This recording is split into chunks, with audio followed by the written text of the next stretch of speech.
So thank you everyone for joining us again.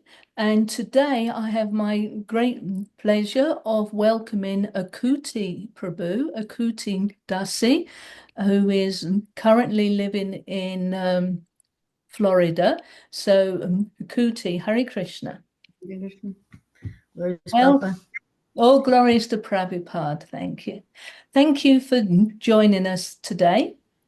I wanted to take you back from where maybe it all began. I don't know. Was your family life supportive in your spiritual life? Where did you where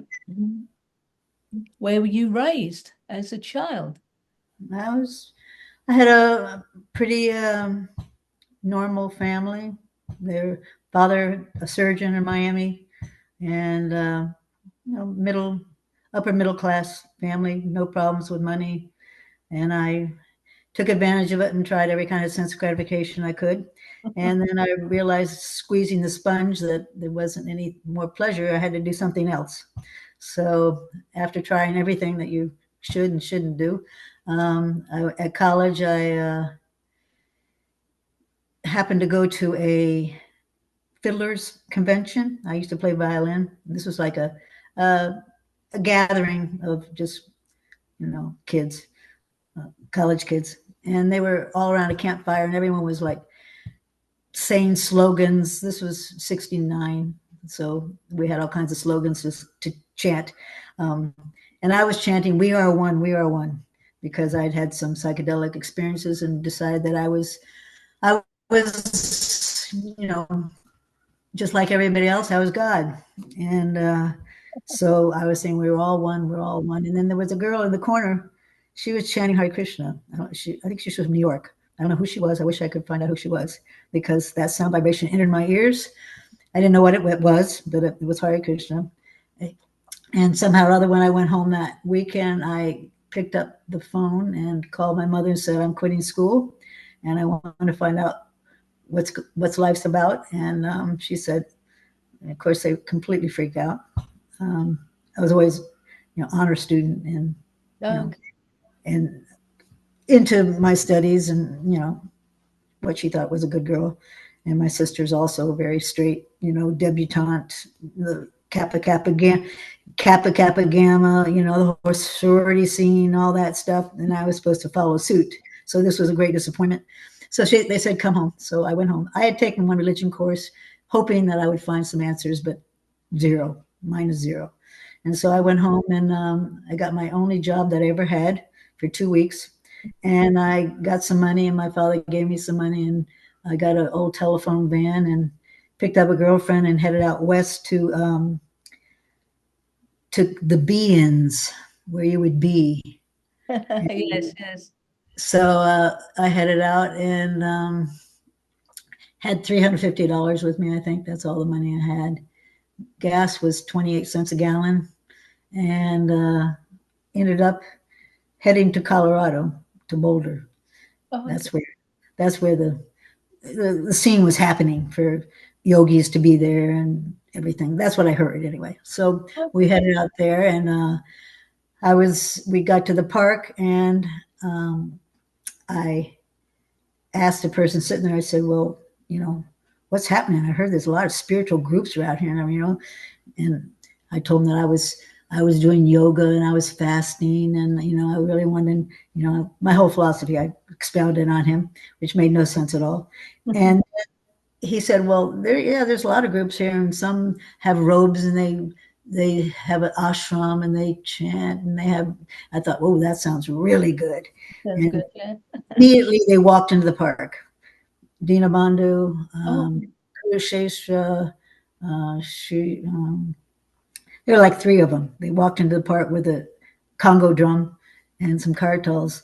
And so I said, okay, I said goodbye to that person. I said, all right, let's go over there, and we joined them. I had a guitar, and so I was playing on my guitar, and I didn't quite get the whole mantra, but I was trying.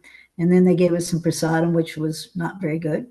And then they gave me a little bit of the philosophy. I said, that sounds spiritual. I'd read a yoga book that said that Bhakti yoga was the highest yoga. It was a yoga of love. And I thought, oh, well, I love everybody, so I'm already there.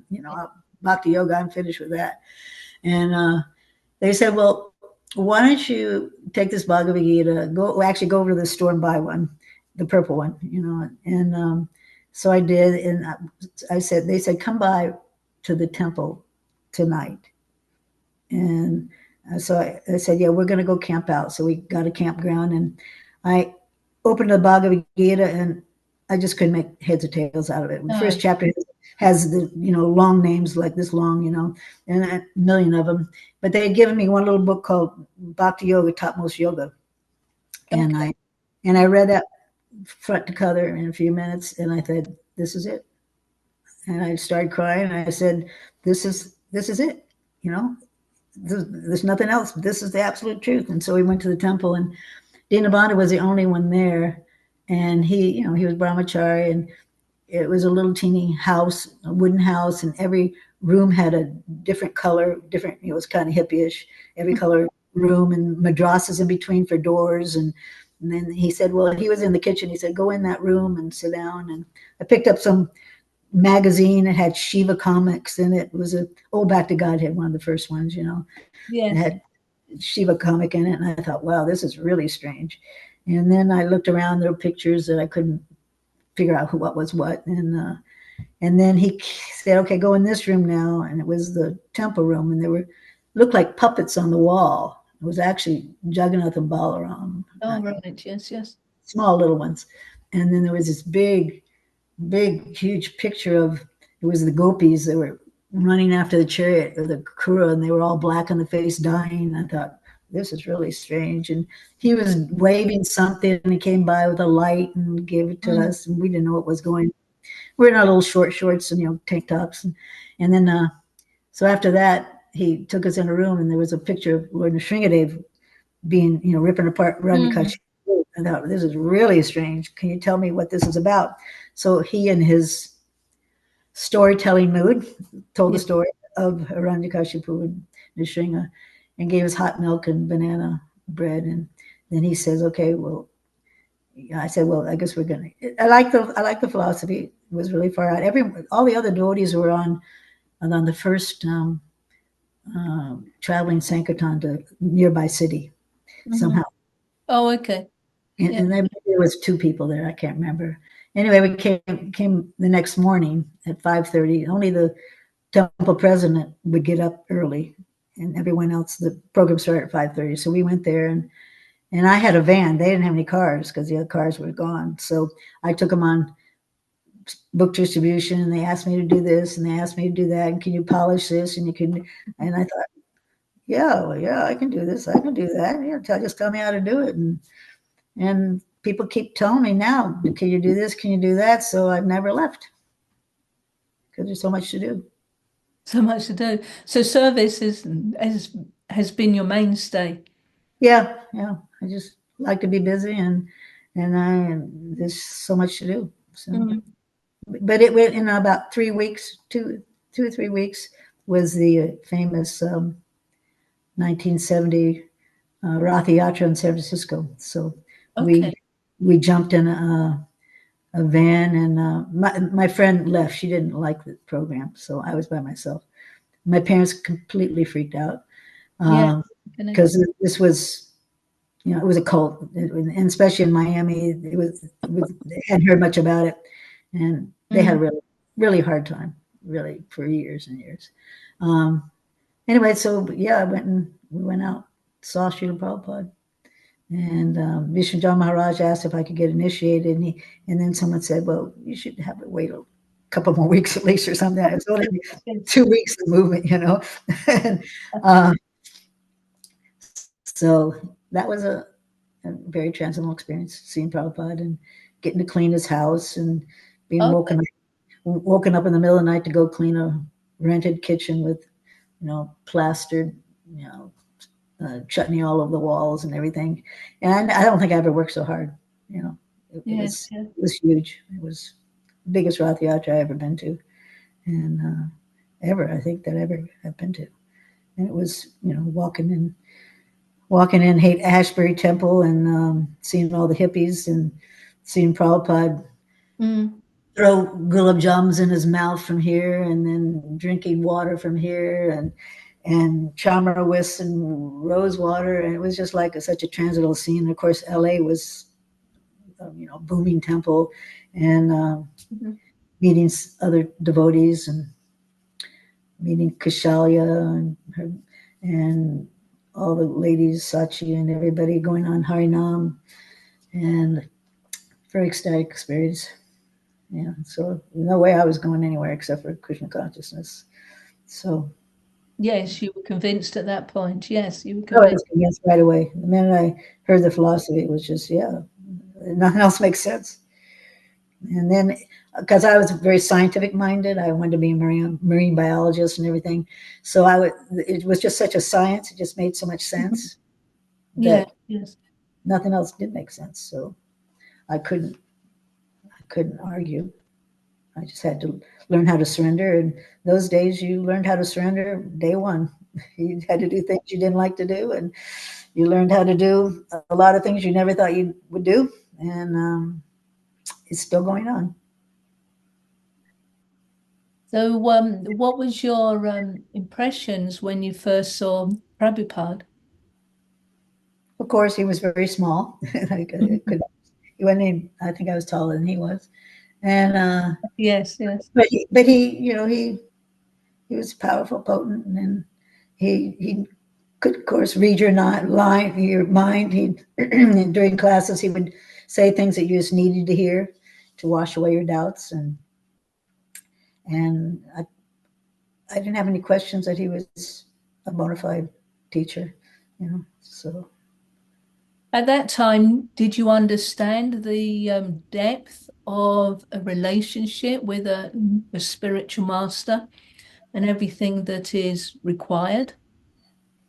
yeah, they were initiating people, and it was a formal thing at that time. It was pretty formal, so it meant something, And I realized, if you really wanted to be serious, that's what you had to do, is to have a spiritual master. Yeah, I didn't doubt the system, and I wasn't ready at 2 weeks to get initiated, but the next year I got first and second at the same time. Oh, at the And same time, yeah. so, Things used to happen quickly in yeah, Prabhupada's time, wasn't it? yeah. Um, and you mentioned, All the devotees were great, and they were all surrendered too. It was yeah, fun, surrendering together and just having a good time, standing there for 12 hours on a cement floor pitting apricots for the festival, ripping your thumbs apart and then having it all go bad after before you got to Rath Yatra. You learned detachment. It was a learning experience. It yes, became yes, yeah. transcendental. It sounds like a big camp, like Yeah. you know how children go to camp in this country and they have all this wonderful time on camp and they're all doing all these things together, all this excitement. It seems like an adult camp, Yeah. except it's a spiritual camp. And Life was intense, but mm, you learned a lot then too. You learned a lot about people and patience and tolerance. yes, I'm sure. And you mentioned Vishnu Jan Maharaj. One of the other devotees that I've spoken to Tanya Chandra Prabhu in Texas. He spoke quite a bit on Vishnu Jan, and we're going to go back and have a part two actually, and he's going to speak some more. So that's going to be wonderful. Um, so what were did you have, because as in a lady's body, you probably didn't have, did you have as much association with the men like Vishnu Jan Maharaj or He was my husband's idol, and so I was constantly hearing about him. And he stole my husband away a couple times, and I didn't even know where he was, and all of a sudden he calls me up. Oh, I'm down in Texas, or I'm here, there. And when we started the Dallas temple, he came by with a crew to help us put on the first Lord Chaitanya festival. There was only 4 people of us. There was Mohanananda Shasti, myself, and Dinabanda that started the temple there. And we thought big, Here we are, 4 little people, but we're going to have a festival. And so Vishnuja Maharaj came, and he had us do a drama, and he did kirtan, and he got Prajapati to be, who was coming to the temple, to be Lord Chaitanya in the play. And after that, he surrendered. So yeah, I got to know him a little bit. He came by in Portland with his Radha Damodar Didis, asked me to take care of him for a while for our big Pushpabi festival in Laurelhurst Park in Portland. He came there one time, wonderful. And yeah, I could talk to him. He was a nice man, and I remember him specifically in Houston. He came to Houston one time. Prahlad Maharaj was temple president, and it was just 3 of us in the temple. But he came by, and there was a couple of brahmacharis, and I heard him, because we all lived in the same house, and I could hear him say to the brahmacharis, you know that if you don't clean this temple, if you don't clean this and you don't do this service, then Prabhupada is going to have to come and do it. And so that was really, really intense. He was very intense. And I would go, the most association I had with him was on Harinam in LA. We'd go, when I lived in LA for a couple of years, every day, all day long, he'd be banging that drum. And then at night, we'd go out to the Hollywood Boulevard and all those places, and it's till 10 o'clock at night, and he was still going strong. So that was nice. Wonderful. And you mentioned Prajapati Prabhu. He was a friend of mine. So was that his first time he joined then in Dallas? Yeah, he joined in Dallas. He and his wife and son, she was a yoga teacher. Actually, I got initiated with all of them. We all got initiated at the same time. Okay. Yeah. And so she was coming by because she was interested in yoga, although it was a different kind of yoga. And he was coming by he was at the university. We were chanting downtown every day. He would come by and talk philosophy because he was a philosophy major. So he would talk with the men on Sankirtan, and then he would stand there and chant a little bit. And then they'd come to the temple on Sunday feast, and then they got a little interested. And then when Vishnuja Maharaj came, he said, "Oh, you like drama? Okay, you be Lord Chaitanya." And after that, of course, he got into it because, big time. And then they just surrendered. Then Prabhupada was in LA. We all drove out and got initiated. It was nice. In LA. What year was that you got in? 71. 71? Okay.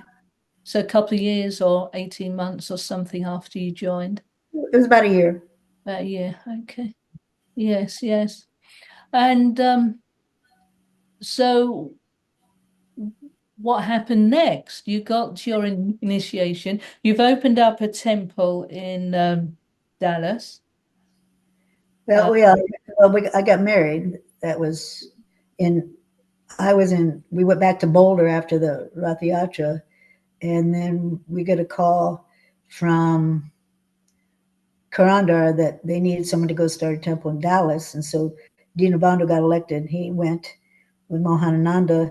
And then at the same time, he said, I think this girl, me, should get married. And I have someone in mind. And he said, Gaur Hari. And I had met Gaur Hari at the Rath Yatra. And I thought, Gaur Hari, no. I was thinking Dinabandhu, I'd rather marry him. You're right. But so at the same time, he was in Dallas, and Mohanananda said, I'm with my wife, and I think he needs to be married too, because it's good, we're all both in the same house. So I said, okay, I'll marry. So then my mother totally freaked out and said, come home. Yes. So I came home, and I tried to deal with it, but I just went to Dallas and got married. No one came to the wedding or anything. And yeah. So then we started the Dallas Temple. Then after that, we went to Houston, helped there. And then we went to LA for quite a while, about a year or so. Prabhupada came quite a few times in. And then we went to Santa Barbara, and then to Portland, and then to Miami. Miami, so you went back home. Yeah, yeah. It were. Yes, yes. And I had a little kid then, so that mellowed out things. That helped a lot.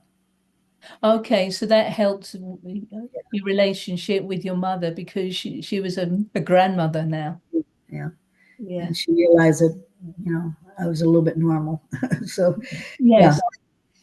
Yeah, yes. But then my husband went off to South America, never to be seen again. And then I have this young child, and then somehow or other, then the temple moved from the farm to Miami Beach, and then we started a Gurukula, and myself and Bhakti and I forget who else. We started some kind of a Gurukula. It was pretty disastrous in a hotel, and then I tried to go down to South America and be with him, but it was weird. And then they said, "Why don't you come back to Miami, and we're going to go join the Gurukula up in Lake Huntington." So then myself and my daughter, we went up to Lake Huntington, and that starts my Gurukula career. Yes, yes. You became more Next, settled at that point. next 26 years, I was with Gurukula. Yes, that's quite settled for you, but by the sounds of it, because you moved around quite a bit. It was the most difficult years, Gurukula. Oh, was It wasn't my forte, but I mean, I didn't have to do a lot of the teaching, but I got to play with the girls and everything. So, I'm always very athletic and good health. So, keeping up with teenage girls was good for me. Got my energy out in sports and everything else. So, yeah. So what happened after your Gurukul days then with your daughter?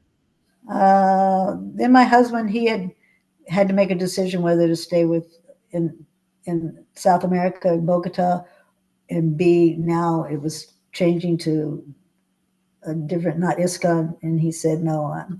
So he went to India, became gone to India forever. Yes, forever. I've met him a couple of times. Yes, in Poland when he came on to Woodstock, and in London Temple as well when he visited. Yes. So And yourself, did you stay in Florida or? no, we went to Lake Huntington, and then we went to, after the Lake Huntington broke up, we took the girls ashram to State College, and then we went to Gitanagari with the ashram, and then we decided to come to Florida. And so we got invited to Florida, and I thought, good, less laundry to do. It's not as cold, and it's closer to my home. So we came to the farm here, which only had like 6 people living here, and it was early 80s at that time.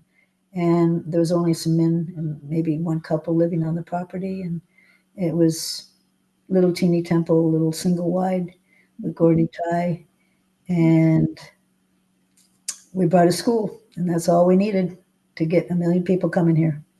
And then the boys' school revamped, came here. So now we had a big Gurukula, and then everyone started moving here because they wanted a school. A school for their kids. Yes, yes. The same in Dallas. A lot of devotees have moved there even recently because school's been doing so well. Yeah. So then I did that for a long time. long time till I was over 50. And then what ruined it was the computers and cell phones. Completely ruined ashram scene. Couldn't trust anybody.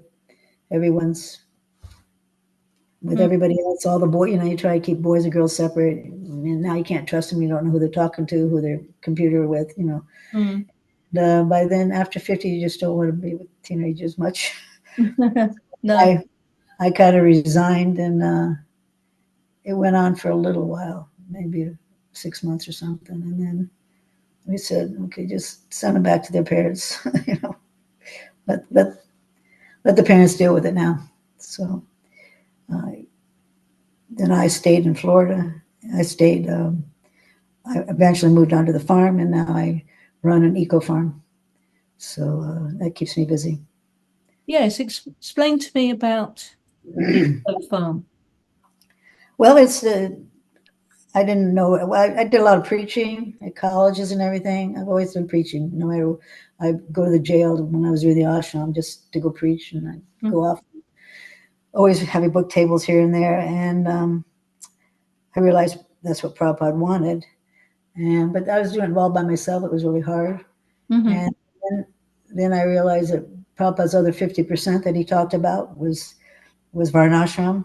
And so I thought, well, it sounds like another pioneering field I could get into.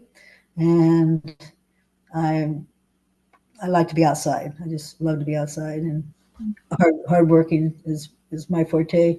So I asked the temple president if I could have part of the property and try to figure out how to live less dependent on technology.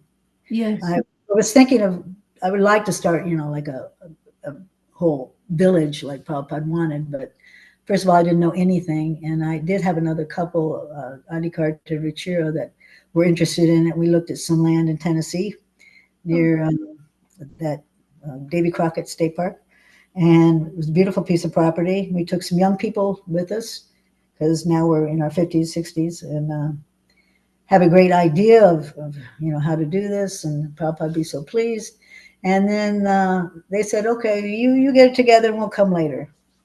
I said, come on, we had to pioneer this whole movement. You got young blood, but we have children, we have this, we have our jobs, we have this. I said, we took risks, that's how we spread this movement. Take a risk, come on. But they not interested. And then that deal with the property fell through. Adikarta went up to Kentucky, tried to do it. And he also, youth just weren't ready to settle down. And so then I thought, okay, well, I have this property here. I'll just try to figure out how to do it, do what I can, just learn things. And so that's what I'm doing. Although I call it a teaching farm, it's a learning farm for me. But, yeah. Yes. Do you hold courses there? No, we have some cows, and now we're working oxen. And so, you must have some help. I can't see you being able to work. I have one boy. Are you working oxen? I have one boy. He takes care of the oxen and cows, and he helps me. Yeah. And then one girl, one of my old students, comes and she volunteers 3 days a week. She does some of the gardening. Not real steady, but it's something. Yes. But that's it. So it's just me and one boy who helps a lot. Strong man. Are you milking the cow? We don't have a milking cow right now. People aren't into cow protection so much, working cows and taking care of them. So we're not expanding our herd any. No. Because it's a big responsibility. And we don't want to leave cows here and then no one take care of them. So we're hoping the youth will get interested. I'm glad this man is interested. He's only in his 40s, so we're hoping to attract more people. But it's tough. The computers suck everyone in. I put the eco farm right next to the Gurukula, the day Gurukula there, and hope that I could get some of the students that aren't so inclined for academics, like Prabhupada said, to work on the farm. But parents push everyone into the jobs that are going to make money. Yes, yes. Computer jobs, and they don't have time for these other things. I have better luck with outside schools coming for field trips, and I have more interest in college students at colleges that are interested rather than devotees, unfortunately. What do you think we can do to encourage our youth to get involved in farming? I don't think you are, unless Krishna pulls a plug and we have to figure out how to farm, how to survive. I mean, I have my own ideas of the boys in Mayapur that are being trained to live simply and knowing so many arts that ISKCON give them money and a piece of property in the United States and say, now do it here. And the young people will attract young people, and they have skills. And if they would just be given a start, then they could probably be successful, and probably be very attractive to see young men and women actually starting a real village of like-minded people that don't want to be distracted by technology so much. A blend. I mean, I'm not saying go back to the caveman days, but at least to try to fulfill Prabhupada's mission of becoming less dependent. Anyway, that's my idea. I can't do anything about it, but that's the way it goes. Just like for the Gurukulas, I always had an idea that many of the girls, when they were ready to leave our ashram, they didn't know what to do. They didn't really have anyone in mind to get married, and some of them went to dance in India, and the rest just go to college because there's nothing else to do, and then they get really distracted in college. But I always thought parents or temples or something should make a kitty, a pool of money, that if there was a student when they left Gurukula, you give them the money and say, okay, go start a temple here. Now use what you learned. Start a temple. The best years of my Krishna consciousness were starting temples. Yes. Because you're desperate for people to help you. So you learn the art of preaching, and you teach what you preach, and you teach it to others. And that's a whole cleansing and uplifting and solidifying of your philosophy and your dedication. So you find someone who's really interested, give them some money and go say, okay, go start this temple. Go start a temple here. I mean, their faith will be solid. That's an interesting idea. I hadn't thought about that. As you're saying, so the young people, not all the young people want to go and become doctors and software engineers. Some of them just aren't sure what they want to do. So that's a good idea if you provide them with a facility and let them go and open a farm, open a temple. I like that idea. We've got a couple of, I live near Murari Sevak Farm. So we have the same issue there that no one wants to come and help on the farm. And we're also opening up a retreat center just outside Nashville. And it's so hard to find anyone to come and help. Yeah. Especially the young people. It's all very well us oldies, but we can't do all the physical work. Right. But we have the funds more, because as older devotees, we have the funds, we've got our pensions and things, so we could help sponsor the youngsters who come out, and we've just got to try and find those ones who do want to. Yeah, there's not enough preaching about it either. I'm working with a group of people headed up by Vaninath Prabhu and Hare Krishna Dasi, of trying to get more public relations out there within ISKCON about the Varnashram system, how we can revive it. So we have little bits of plans here and there. We're working on it, but yeah, we have to somehow or other make it attractive for the young people. Even my position, I'm starting to look for somebody, because I'm getting up there. It's getting harder to do a lot of hard work. Yes. So what would you say has been your most inspiration over the years? Because you've been steady in ISKCON this whole time and serving Prabhupada. What has been your inspiration, would you say? Just the service, just being able to always do something for Prabhupada and having desires. I mean, I've always wanted to do like what I'm doing now. I know natural building, and that's why I don't live in India, because the things that I do, women just don't do in India. Luckily, I'm able to do it. do it here in the States.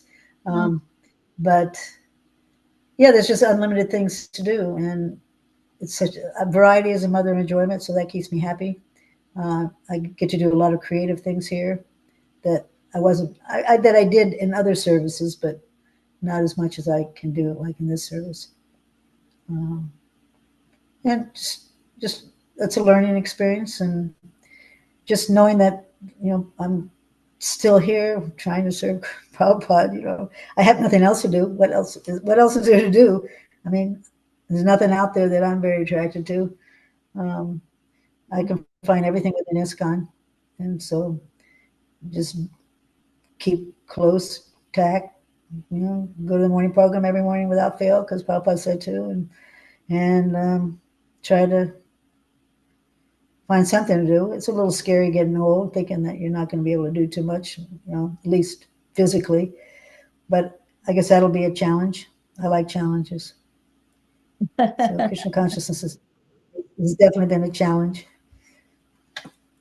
And I don't find it, I see there's challenges every day. So it keeps me on my toes. Yes, yes. How do you, I've noticed as I've been to different temples as well, there never seems to be many devotees for the morning program. How do you think we can encourage devotees to go to make that an important part of their day?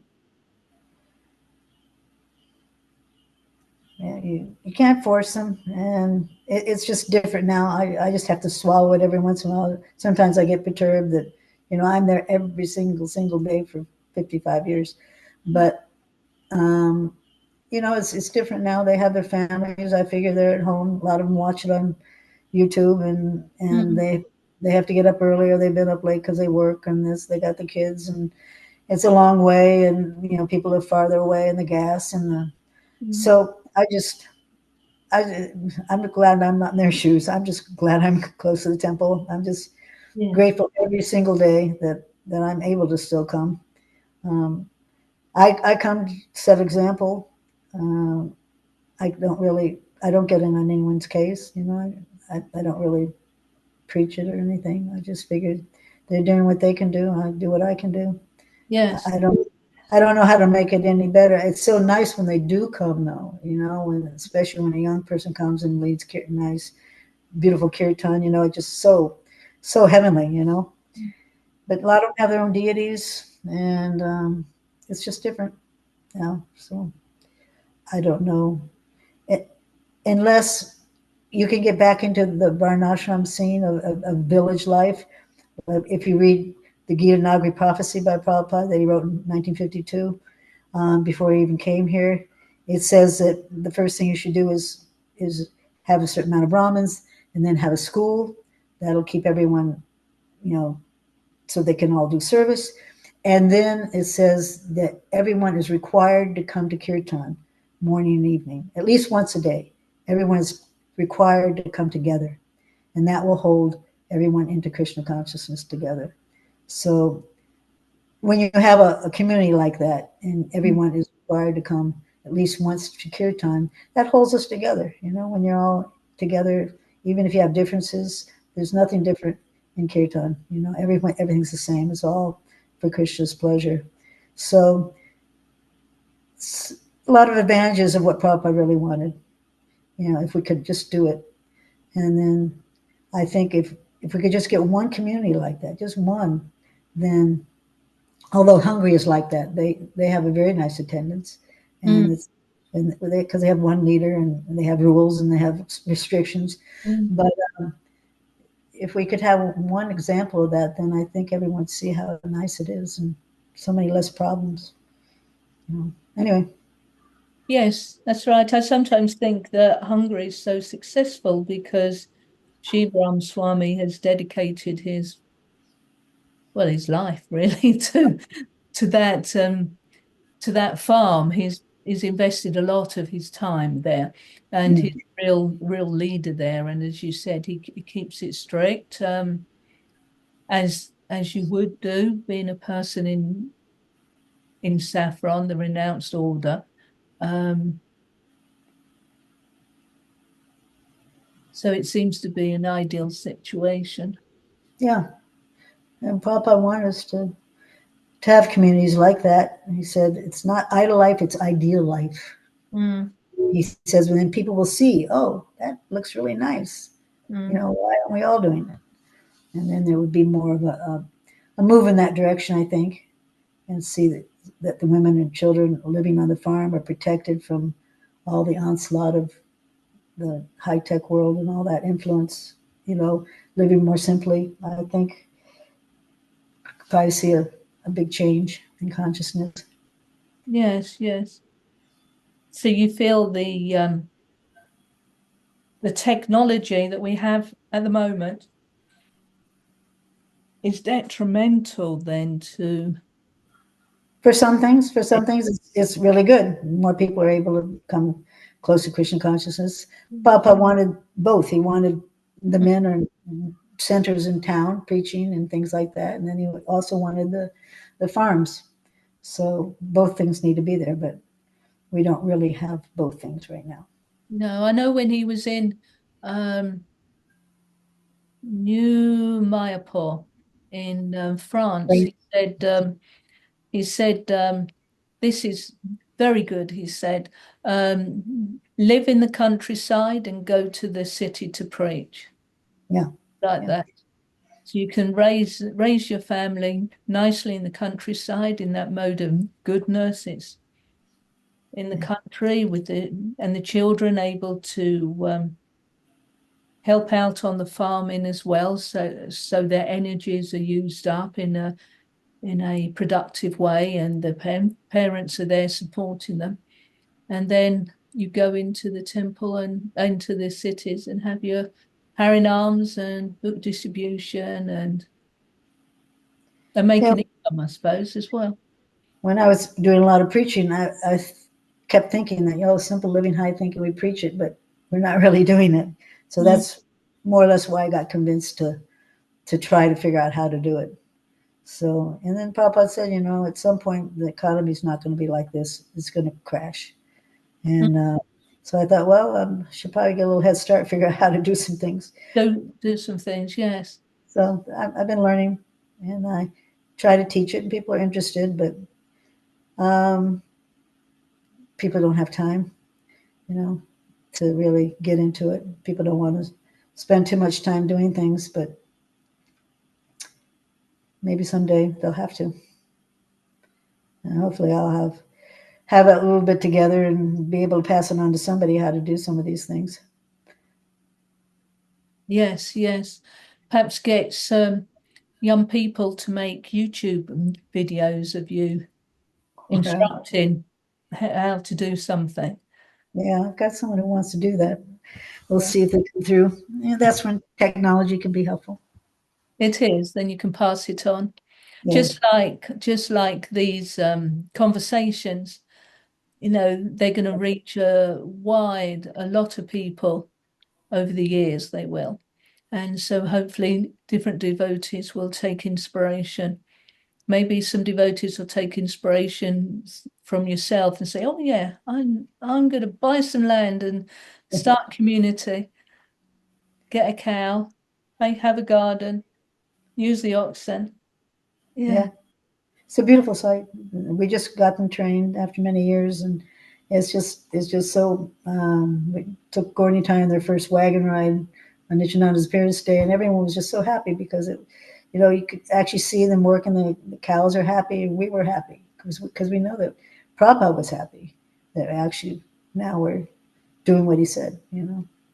So it's a little satisfying. Yeah. That's very nice. I've coming from England, I'm used to Bhaktivedanta Manor, and they have the oxen there as well. Yeah.